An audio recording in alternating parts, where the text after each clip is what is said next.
So, hey guys, this is Brother Cadet, and today I'll be talking to you about how Frieza may be the most important character in all of Dragon Ball. So, if you haven't already, make sure you like, subscribe, share, and after the video, comment down your thoughts. So, enjoy. So, first of all, Frieza creates Goku. Of course, he's not the parent or anything, but he is responsible for a lot of Goku's character, his journey, his strength, actually, and what have you. So let me explain why.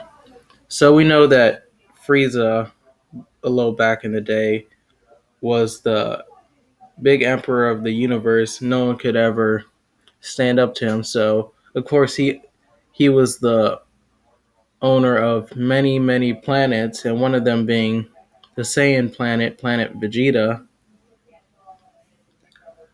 He recently, during this time, learned about the myth of the Super Saiyan, and this scared him because at the time, also, his Saiyan soldiers were also getting stronger and stronger steadily, but to an uneasy amount for Frieza. So Frieza planned to plot against the Saiyans that worked for him by gathering them up all onto onto planet Vegeta and taking them all out with one shot. Bardock, being somewhat aware of Frieza's plans, prepares a pod and escape for Goku so he could survive. Uh, and this, of course, later on leads to Goku hitting his head, which in a way makes him a good Saiyan, and then trains with Master Roshi. And you guys know the story until when Raditz Raditz shows up to Earth at the beginning of Dragon Ball Z. I don't remember if Frieza sent him or just allowed him to go, but either way, Raditz goes to Earth to recruit his brother Goku, aka Kakarot, into the Frieza Force. And of course, knowing Goku, he declines the offer. This leads to the fight of the Saiyan Saga, where Goku dies and then is revived, and many senzu beans and Genkai boosts later, Goku becomes a lot stronger and makes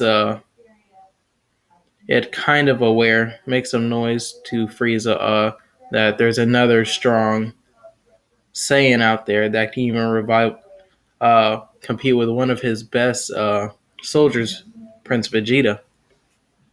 So unfortunately, along the way of the Saiyan saga, some of the Z fighters were unfortunately not as strong as Goku was and could not hold their own.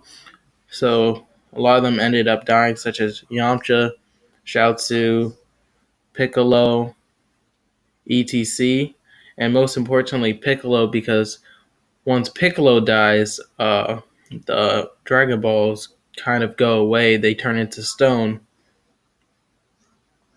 So what the remainder of the Z Fighters plus Goku had to do was go travel to Namek to find the Namekian Dragon Balls to try to find them all and revive their fallen comrades. This leads to Goku fighting the Frieza Force, the Ginyu Force, and then eventually Frieza himself. And throughout this long battle between Goku and Frieza, Goku gains the upper hand eventually against all odds, but he pays for putting his guard down too quick,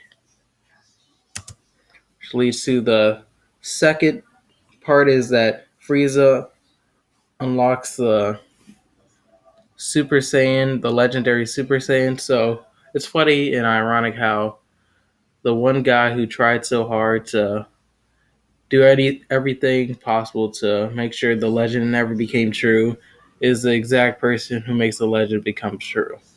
So what he decides to do is, after surviving the spirit ball for Goku, he kills Krillin. Keep in mind that Krillin has been Goku's best friend ever since the beginning of Dragon Ball. So ever since he was a kid, Krillin's been his best friend. So this was like the second time Krillin died. The first time he died, he was killed by a Demon Clan Namekian Tambourine. Knowing this time Goku couldn't revive him again because the laws of the Dragon Ball, once you're revived once, you can't be revived again. This, of course, infuriates Goku more than ever. And Goku being strong enough, he becomes the legendary Super Saiyan. And once Goku became the legendary Super Saiyan, Vegeta soon after, and then his own son Gohan, and then Trunks. I know Trunks arrived as a Super Saiyan after the Frieza saga, but in timeline perspective, that Vegeta and Gohan kind of became Super Saiyans first. Speaking of Vegeta, Vegeta is probably the most influenced character or the character that Frieza influenced the most. So this is kind of a sad story, but we all know it. Um, Frieza has basically been the master of Vegeta for the majority of his life.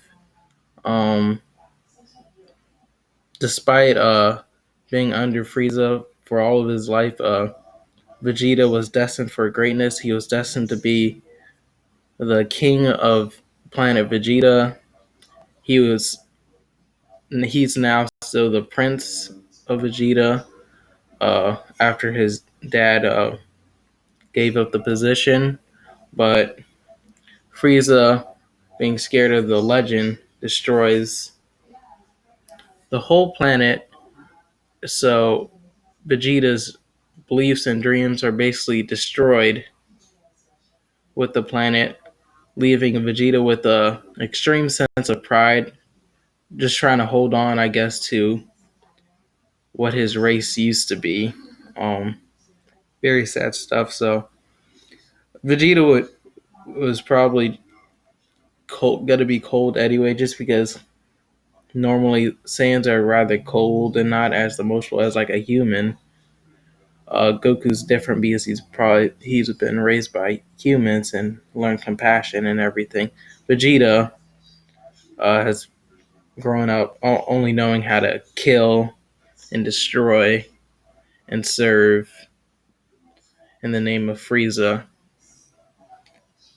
But this also leads to a lot of anger in Vegeta that will carry on for the rest of his life. And I think I think a good reason why he always wants to one up Goku is definitely because he's always felt like he's been second best his whole life. Like he's never been the weakest, but he's never been the strongest. Like before Goku, Vegeta was probably the second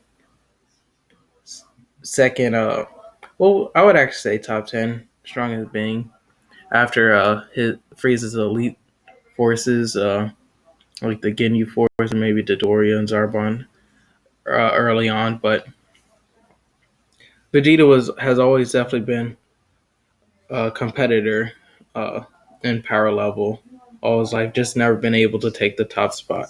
So those are some reasons that I believe Frieza is the most important. There's many more, of course. It's just that many of those ideas can be explained and kind of spiderweb and branch out based on Goku and Vegeta, because Goku and Vegeta, just those two, have big influences on everything else about Dragon Ball. So, hope you guys enjoyed the video and leave comments down below and enjoy.